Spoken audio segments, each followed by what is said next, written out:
Good evening and welcome. Just a little bit of housekeeping.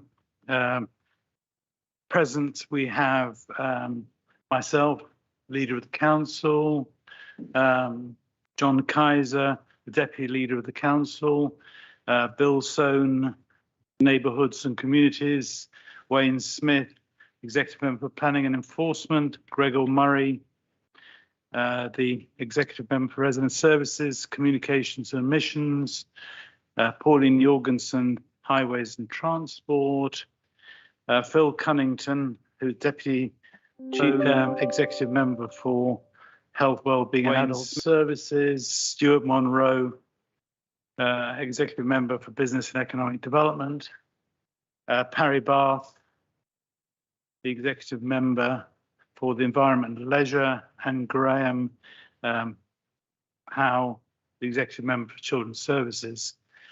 Supporting us this evening is Cullum and Madeline from Democratic Services. And in attendance, we have Stephen Conway, who's a member for Twyford, and Clive Jones, who is the member for, I can't remember which actually, Hawkton. Just a little bit of housekeeping. Please ensure that any mobile phones or mobile devices or mobile phones are switched off. If you're participating via Teams when you're not speaking or being asked to speak, please mute your microphones. If you do not mute your microphone, it'll be muted for you. To assist people viewing the meeting, could everyone participating via Teams turn off their cameras and only turn them on when speaking, and also introduce themselves whenever they speak? And please note that to avoid the chat function on Teams being used inappropriately has been disabled for this meeting. Please also note the meeting is currently being webcast live. I have one apologies for absence, Charles Margetts. Phil will deputise for Charles. He is entitled to discuss, but not allowed to vote.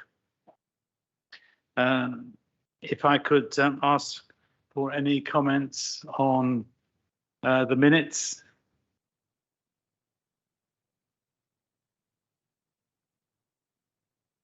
Stuart. Only your typo on the minute of the extraordinary meeting of the executive got AM rather than. I think you need to take your mask off when speaking. I'm sorry. Okay. Just one typo, I think, on the extraordinary meeting. It should be 8:25 PM, not AM. Okay. Thank you very much for that.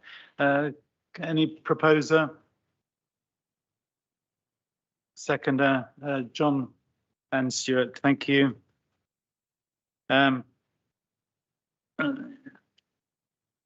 I'd just like to say a few words.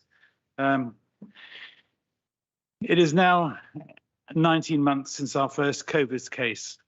The rate of new COVID cases within the borough remains high and is rising as we begin to see the impact of returning to school and returning to workplaces. The current rate is 296 per 100,000 compared to 211 this time last week.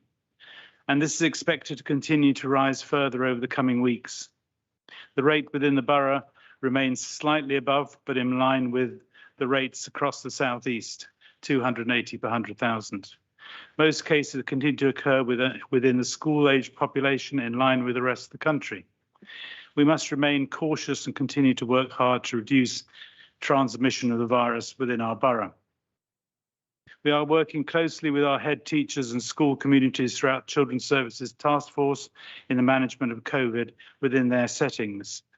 This work has increased over the past week, and we will continue to do all that we can to support head teachers who are facing an incredibly challenging term.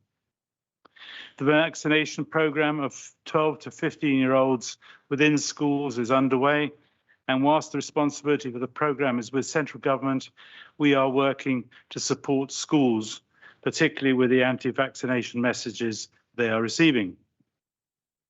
I'm reliably told that our teenagers are doing a remarkable job in masking and being vaccinated. So thanks to you all, if anybody is on this call.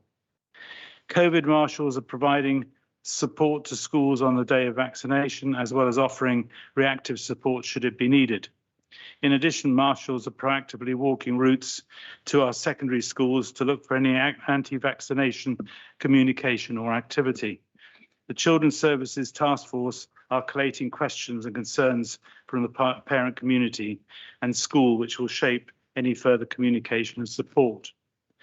Finally, we're working closely with our colleagues in the CCG and in primary care as the COVID booster program begins to be rolled out to the 60,000 residents that are eligible.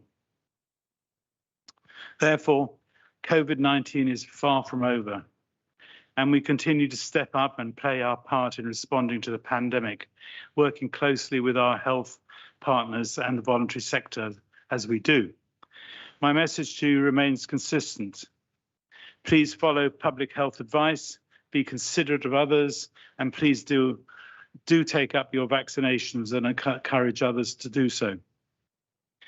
The Council has taken its financial management responsibilities very seriously over many years, which is why, unlike others, we have been able to fund vital additional support to our community throughout this awful period in our history. We want to also be able to provide valuable support to our community in the future, both in the context of our response to the pandemic and enabling our community to recover as best it can. However, it is important that we recognise that we face yet another financial precipice to navigate. We have the long-term impact of COVID-19, meaning there is greater need for local authority support. We must ensure we find funds to enable the delivery of our recovery strategy. We are facing significant inflationary pressures impacted on our costs, on our services and capital programme ambitions. These include gas prices and a huge increase in the cost of raw materials, building materials. And probably most significantly, we have a potential multi-million pound burden following the recent NHS and social care announcements. Many of these pressures are already upon us, and others will be taking their toll over the coming years. We cannot afford to take our hands off the financial tiller, and we must continue to collectively steer our way through turbulent and challenging times. I have no doubt we have the right caliber of finance personnel and officers on board to do this with great effect. Up ahead is one of the most significant local finance settlements this council has faced in a very, very long time. It will determine the grant funding we have to deal with our challenges over, I suspect, the next 3 years. It is essential we get a fair deal for this council and our residents. I and my executive will do everything in our power to press home the case for Wokingham. I'm just very grateful that my contact with government and MPs is so very good. Regrettably, I cannot determine the outcome of such national funding settlements. So whilst doing all we can to bring pressure to bear to get the funding settlement our residents and our borough deserves, it remains incumbent on us to relentlessly pursue value for money in all we do and continue to practice the highest standards of financial management in delivering vital services for our community. Therefore, we are reviewing our revenue, income and expenditure and our capital budget, particularly if unsupported. Whilst I'm a strong adherent of maximising the recycling rate, I could not support Shirley Boyt's motion on public waste receptacles, as it would place adverse pressure on both our capital and revenue budgets at this critical time. Had we had time, we would have proposed an amendment. We were due to discuss the lease for a proposed new library for Twyford this evening, but are now not able to do so. The recent and rapid increase in building costs across the country necessitates pause to consider how we ensure value for money for all our residents. A recent tender exercise for the work required for this project revealed a significant increase of above previously planned and budgeted costs. It is well known that I have personally husbanded this project with my executive and invested much time and political political capital to its realisation, with very little local member or parish council tangible support. So it is a really disappointment that we must pause our efforts. This is simply not the moment to be cavalier with our capital spending.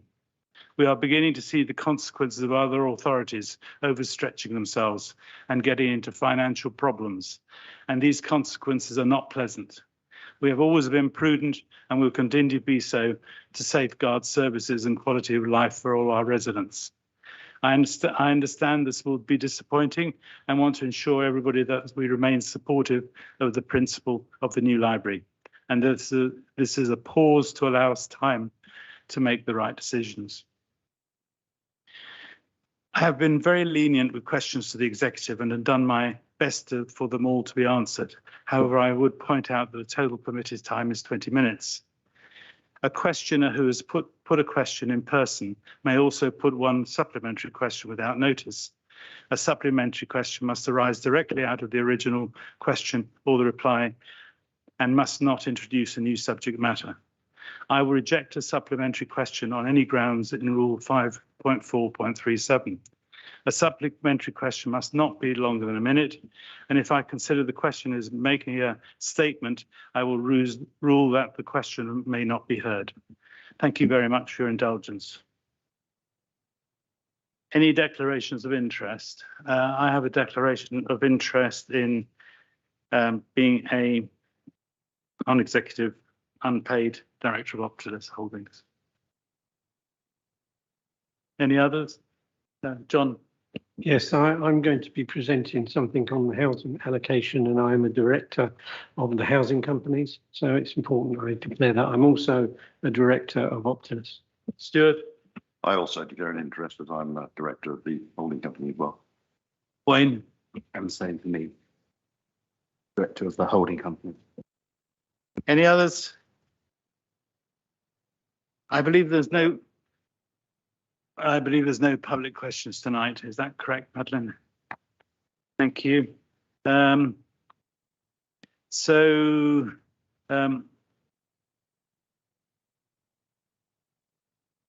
Bray is, I understand, unable to attend, so we will be providing with a written answer.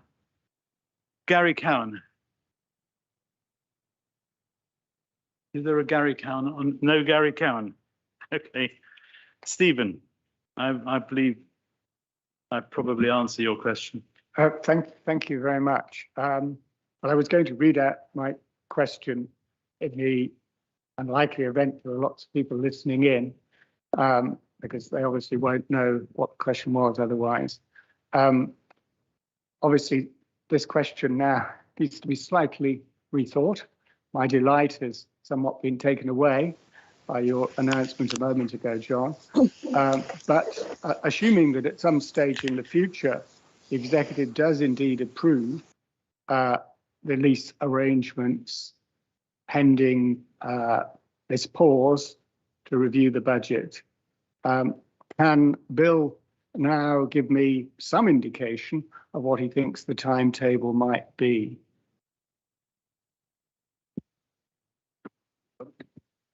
Well, thank you very much, Stephen. I'll take this off. You might be able to hear me then. Yeah, thank you very much for your question. It really, I won't go into detail on your proposed, your first choice of question. Obviously, that has been pretty well answered. But the council has an excellent track record of sound financial management and maintaining high quality services for our residents. And the council will need to consider the financial consequences of this project alongside other pressures we are facing, so that we can continue to maintain our core objective of protecting the services that our residents rely on. A key part of the considerations for this project would include discussions with the Bullhampton Trust to understand their view on the challenges we face and how this project continues to support their objectives for supporting the people of Twyford, Ruscombe and Charville. That's where we go.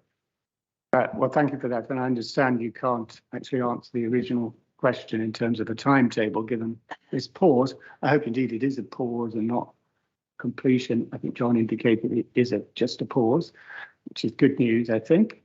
Could I ask you, when we do move to the stage of moving to the conversion work and you are able to consider a likely opening date. Could we consider naming part of this new building after the late Dave Turner, who was one of the Polehampton trustees? John will know him very well. And I readily acknowledge the work John's put into this, but I think we should also recognise Dave Turner's contribution. And I'm hoping that we might be able to name perhaps one of the rooms in the new library after him in recognition of his considerable efforts on this project. Yeah, thank you. I also knew Dave Turner very well, and I know the amount of work that he put into this and the work that he did within the Twyford community. So yeah, it's a consideration that we will take very seriously, and I would like to think that we are able to do that. But obviously that will need to be a consideration taken by council members rather than just me, but I would like to see that happen personally. Thank you.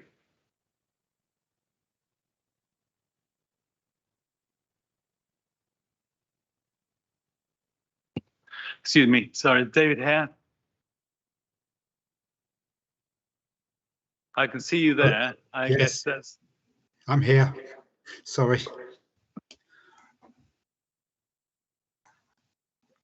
My question is, may I congratulate the officers in this enterprise in paper to include and enhance the voluntary services, and support for the preventive service is something I've long advocated. You're increasing the money available to the voluntary services excellently in 2022-23, but the increase in 23-24 is only 100,000. That's 5% and not that much more than inflation. As the voluntary sector grows due to more certainty that this funding provides, along with increased demand and need, will further monies be available to fund the new preventative and first step services that are valuable assets to the council? Thank you, David, for your question. And also thank you for supporting this paper on the procurement of adult social care voluntary sector services. I'm pleased to note that we have cross-party support, as far as I can find, for our approach to this much valued voluntary sector. The first point to make here is that inflationary increases are dealt with from separate additional funding stream in the NTFP. The details of this are agreed through an annual inflationary uplift process. This means that the 600k increase over 2 years is in the region of a 30% gross increase against our early intervention and prevention agenda. I think you'll agree this is impressive given the pressures on local government and the uncertainty we have in central government funding going forward. We will, of course, keep this under review each year through our budget setting process, and we'll be having regular conversations with the voluntary sector providers as part of our contract monitoring and management process. Our ambition is that if the new spend successfully helps us manage demand and we can afford it, we will of course consider more investment, having evaluated any requirements raised by our providers and taking into account our own view of the services in place alongside any change in needs in this sector. We recognise that funding is a difficult issue for the voluntary sector and that they are dependent on a number of funding streams to support their viability.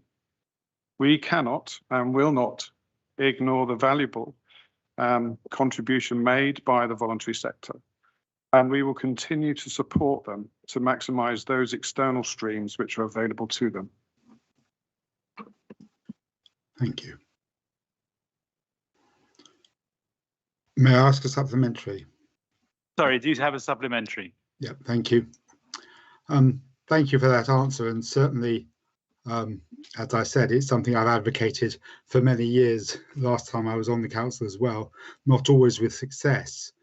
But with regard to new services required by the council from the voluntary sector, has an investigation been done in areas other than dementia into the gaps in voluntary service that are already offered and the way new services could be provided by the voluntary sector to enhance the lives of residents?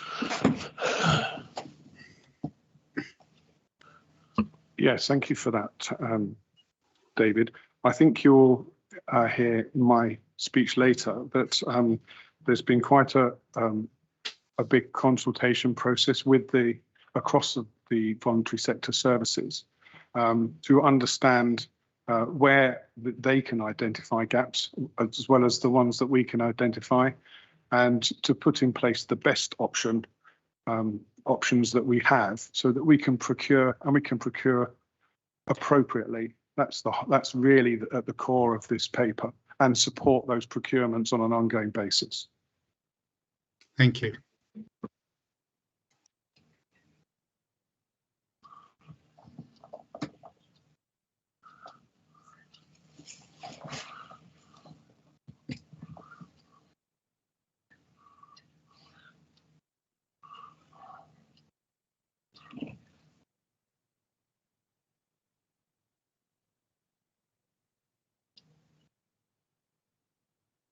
Rachel Bishop Forth, please. Firth, not Forth.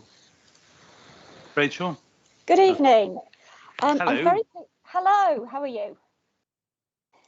I'm very pleased to see on the report from the Climate Emergency Task and Finish Group that you see behaviour change science as a golden thread throughout the SEEP, and that the Council will be encouraging public transport and active travel wherever possible. This will be vital in tackling the climate emergency. What steps will you be taking to limit the number and length of journeys which are taken within the borough? Well, firstly, I have to say we don't have the power to limit journeys, and I would oppose any move to impose journey limits, quotas or restrictions on any resident.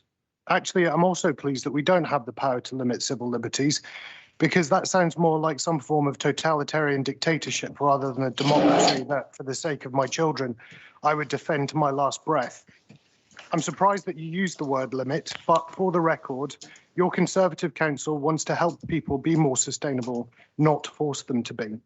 Unlike the Lib Dems, we won't force people out of their cars. What we will do is support residents in reducing their needs to travel.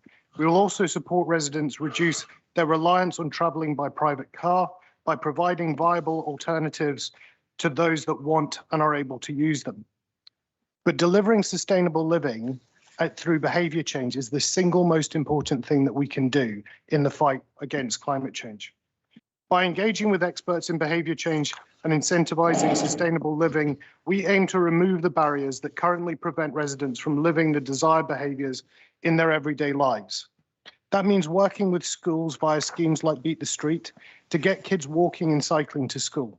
It means working with businesses to reduce the expectation of their staff to commute into their workplaces.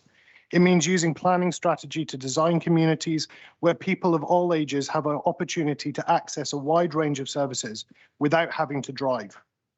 We can remove the need for residents to use their cars without having to limit, restrict, or quota their use.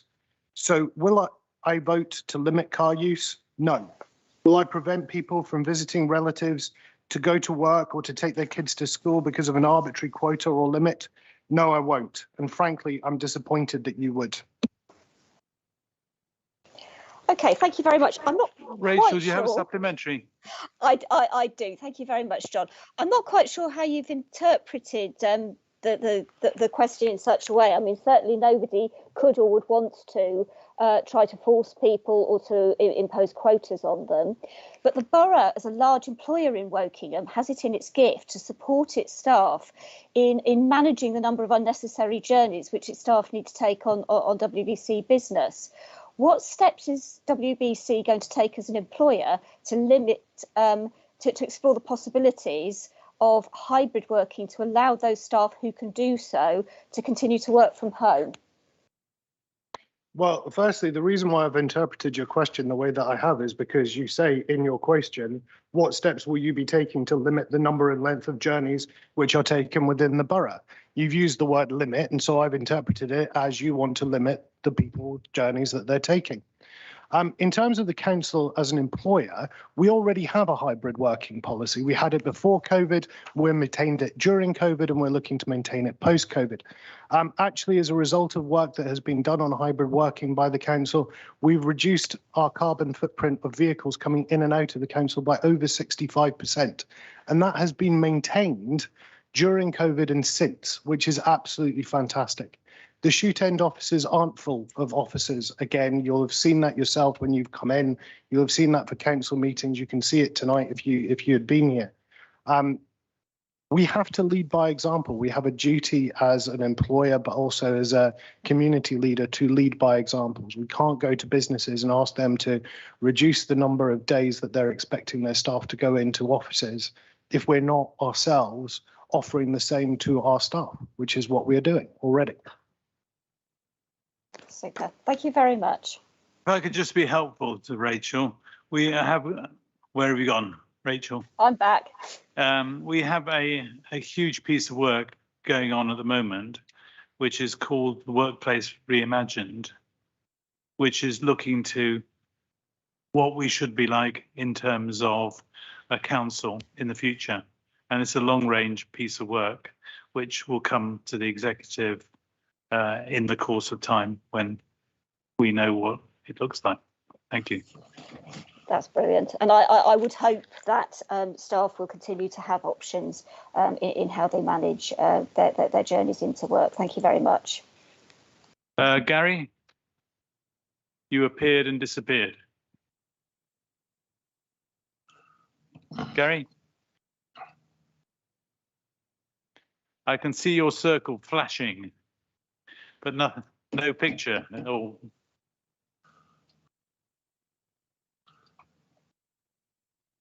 I'm afraid we're going to have to go and move on. Officers' response to the recommendation of the Climate Emergency Task and Finish Group. Gregor. Thank you, Mr. Chairman. There are three things that I'd like to say to this paper. Firstly, the actual task and finish report has already been presented to the executive and approved. What I present tonight is the officer's response to the recommendations made. And I'd like to take this opportunity to thank the members of the group for their time and for their insight. The second thing is to say that the task and finish group made 25 recommendations and is a testimony to the diligence and consideration of that group, again excellently chaired by Councillor Alison Swaddle, that so many of them have been easily agreed. Finally, the detail of the recommendations are presented, and I'm happy to answer any questions that members may have. But just to give a bit of an update on some of them. Firstly, we're already working hard to ease congestion-related emissions, making the most of our networks within the restrictions of our historic market towns. The bus service improvement plan is in development and has consulted widely within the industry to create the best plan possible. Many of them have been easily agreed. Finally, the details roads of the recommendations are presented, and I'm happy to answer any questions that members may have. I'm getting feedback from Gary. Thank you. It's always nice to hear my own voice, unlike council last week. Roads not yet built will be reviewed where possible, acknowledging that some can't be altered. We have a social house refit programme in trial already, with a family in residence and living their everyday lives in it. Early monitoring shows that a dramatic reduction in energy use and cost has been created. In fact, the resident told me that his energy bill for 1 month had been cut to just £12. And the number of authorities, both neighbouring and further afield, are interested in the results of that trial. I can confirm that revenue from the Barkham solar farm, which our group voted for at last week's full council meeting, will be reinvested into other climate initiatives. I can also confirm that we've invited a number of behaviour change experts to openly pitch their ideas to us for initiatives that we can implement across Woking Borough next month. And I look forward to bringing a number of papers to the executive in due course on those initiatives. We're investigating a variety of options to support residents in making energy efficiency upgrades to their homes. And again, I look forward to presenting a raft of options to the executive in due course. Our Help to Heat scheme has already been a huge success, helping 877 houses so far to install cavity wall and loft insulation to their homes at little to no cost to the residents.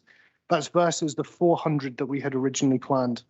So far, Mr. Chairman, nearly £1 million of energy company obligation funds has been spent at these homes all across our borough. Thank you.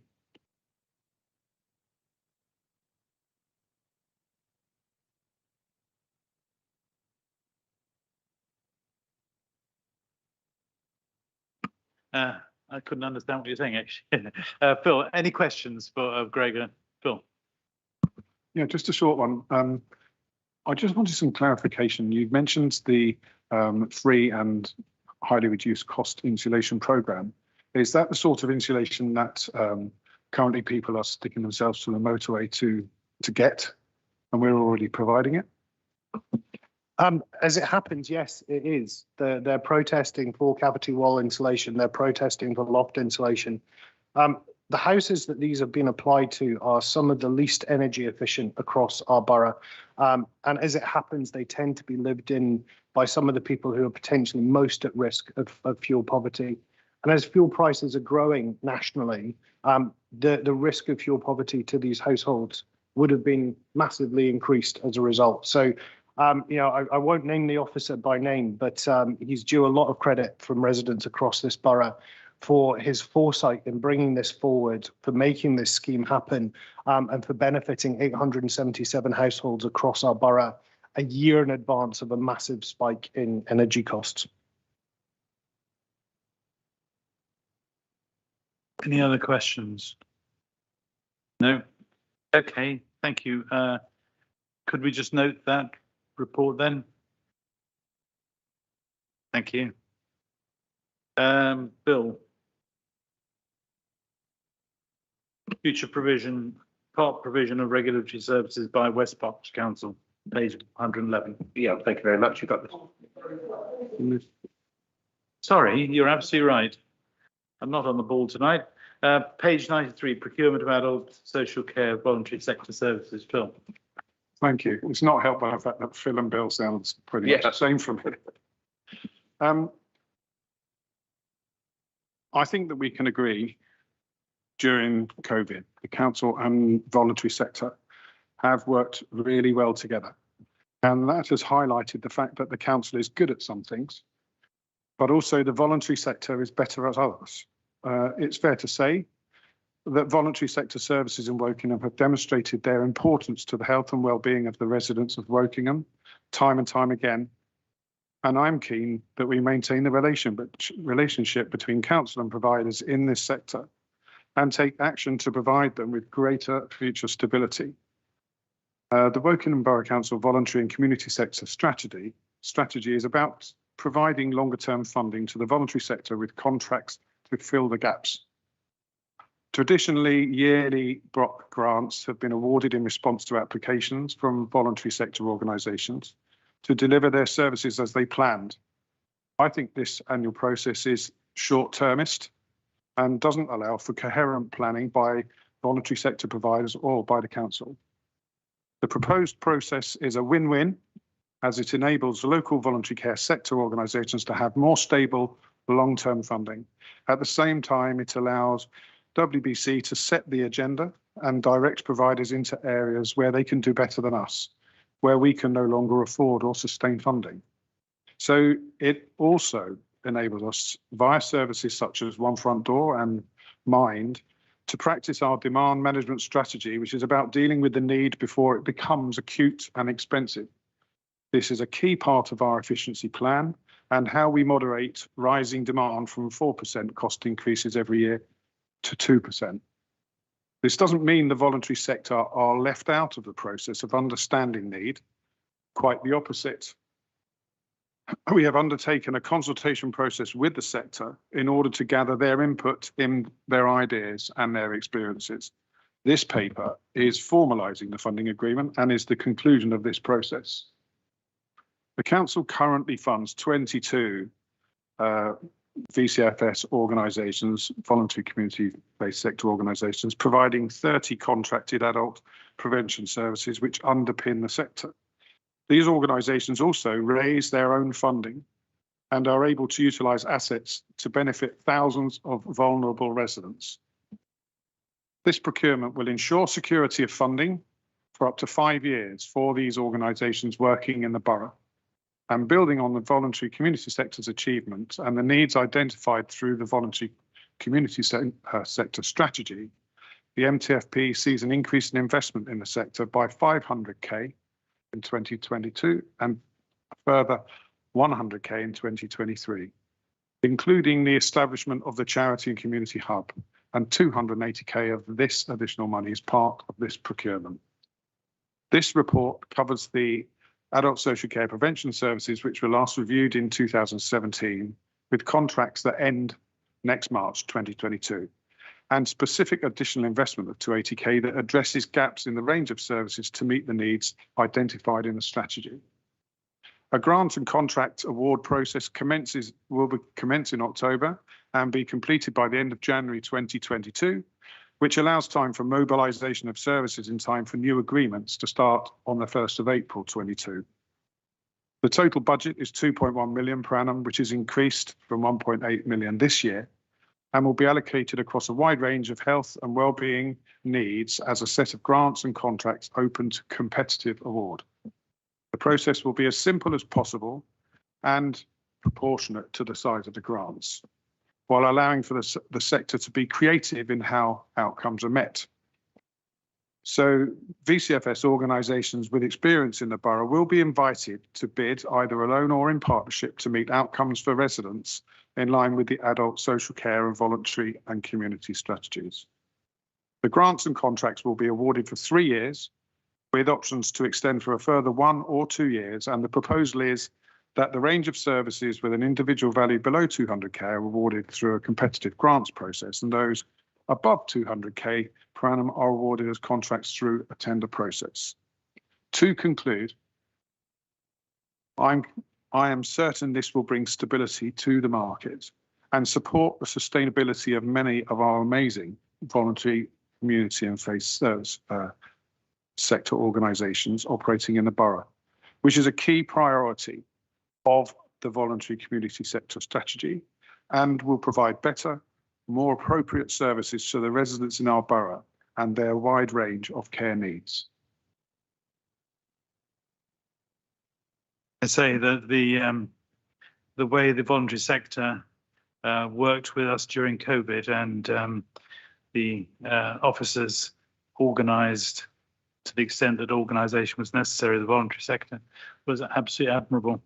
And I'm really pleased that you've done this piece of work because it gives some stability and a longevity to their finances, which are very well needed. So I very much support this work and congratulate you on it. Any other comments? John. Thank you, Phil. That's very interesting. As you know, in homelessness, we've been using the voluntary sector and it's proved very, very positive for getting the rough sleepers off the street. My only concern is that the charity sector or the voluntary sector isn't seen as a substitute. It's seen as complementary to what we already do, and it's there to help fill the gaps and reach the places that we can't as a council necessarily reach. In the past, we have seen that we hand it on to somebody else and it doesn't always work, and then we lose the skill set ourselves. So can I be confident that we will continue to have our own in-house, which will be complemented by the voluntary sector? Thanks. Thank you, John. It's fair to say that the council just can't cover everything.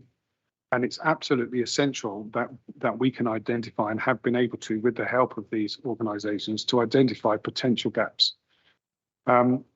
If we were able to do everything, then they may as well not be around. And of course, that is completely not the case. What we want to do is we want to be able to encourage them, and we want to encourage them to deliver the services that complement what we're doing, and that we can manage those throughout the length of the contract to ensure that we're getting the outcomes that we require, and that we're able to slightly move the direction that they are travelling in with that contract, so that we can continue to deliver as needs change across the borough.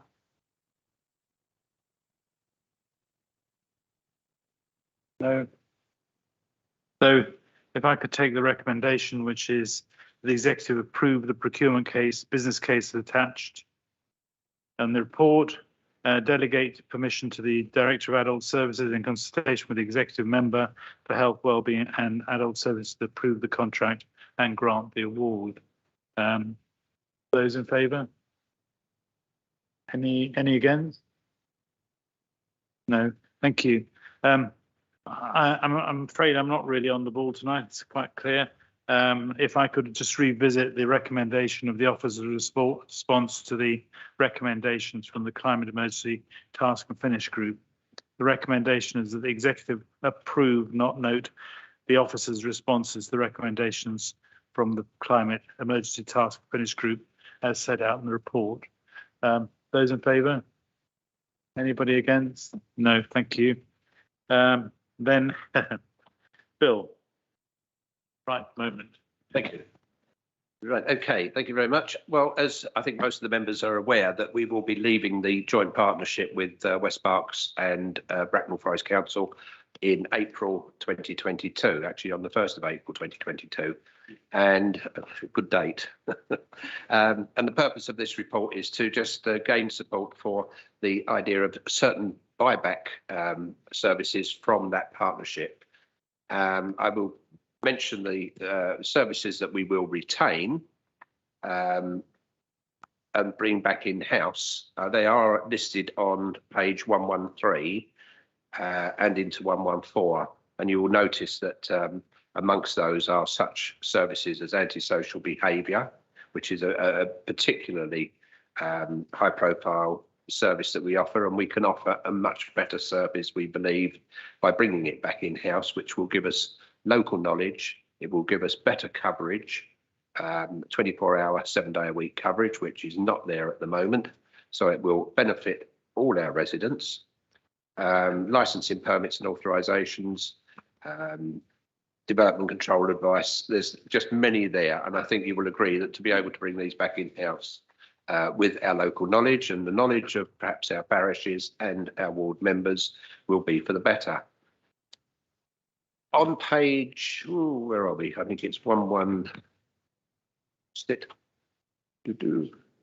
Yes, on page 114 are the functions that will be provided to Wokingham, and these are the services that we propose to buy back from West Berkshire, and these are services that perhaps are more regional and national in capacity and training standards, and access to lawyer support. It would be difficult for us to bring these back in-house at a reasonable cost and with the expertise that is needed to deal with these particular functions.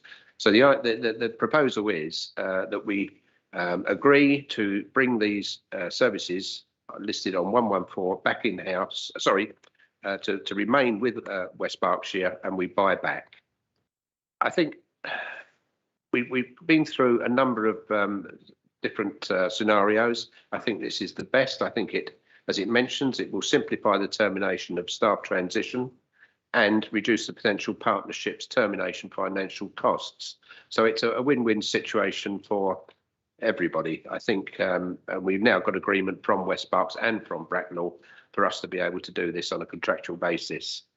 So basically, that's what the recommendation is for.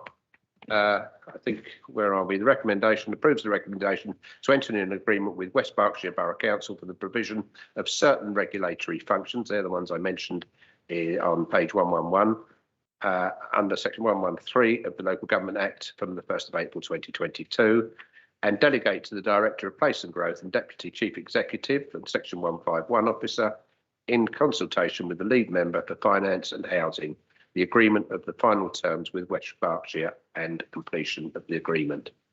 So that's what we seek to get approval of tonight. Can you just ask a couple of questions? What we're doing is we're taking everything back in-house and we're subcontracting part of it back to West Berks, but retaining the control and authority within Woking Borough Council. Is that right? Yes, it is. Yeah. And when you're talking about air quality being with the West Berks, subcontractor West Berks, we're only talking about the measurement thereof, not the mitigation, which Yes. we really Yeah. is within our authority. Yeah, I think also to show one other one was food hygiene. Food hygiene will be brought back in-house, whereas food standards is something that West Berks and that we will buy back in from West Berks. And just to sort of highlight the difference, food standards is, and it's an analogy I've heard before, is that if you buy a pork pie, you'd like to know there's pork in it. Whereas if you buy a pork pie and it's past its sell-by date or it's gone off, that's food hygiene, and that's the way those two will work. So the standards will be left with the partnership, and the hygiene will be coming back in-house. And in terms of the case management and proceeds of crime is being retained in Woking Borough Council for everything other than trading standards, which will go with trading standards. Yes, Yeah. yes. Okay, lovely. Any other questions? Pauline? It's more of a comment, actually, John. I think this is absolutely the right model. The reason the West Berkshire were doing things like trading standards and food standards and some of the more complex stuff is because it was quite difficult to retain staff with the right skills and give them a wide enough remit to keep them interested and working. So doing these things with West Berkshire whilst moving the things that are less specialist back to Woking where the local knowledge is the benefit, I think is absolutely the right way to go. So very, very supportive of this. Yeah, thank you. I think one of the big benefits to us here, and we mentioned it before, is for antisocial behaviour to be able to offer this 24-hour, 7-day-a-week cover. And when you think at the moment, if somebody reports antisocial behaviour on a Friday night or a Saturday night, which let's face it is more likely the most likely time it's going to occur, there is no cover. We will make that change so that there is cover and somebody will be available. In fact, they won't be behind a desk. They will be out on the road ready to respond. So I think for that purpose alone, just on that one particular item, it's very beneficial. One thing I will add that just to keep you in the picture, the head of service has now been appointed. So that's just recently happened. I think it happened earlier this week. He will be joining us, I think, in November. He has to give 3 months notice, but hopefully he can negotiate that with his present employees and come to us sooner. But if not, he will be available on a number of days just to build his way in. So that's one good appointment that's been made.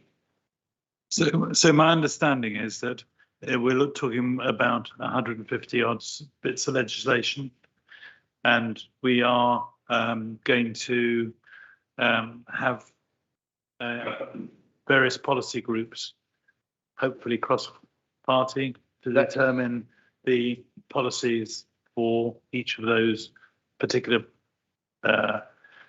statutory requirements as we go on.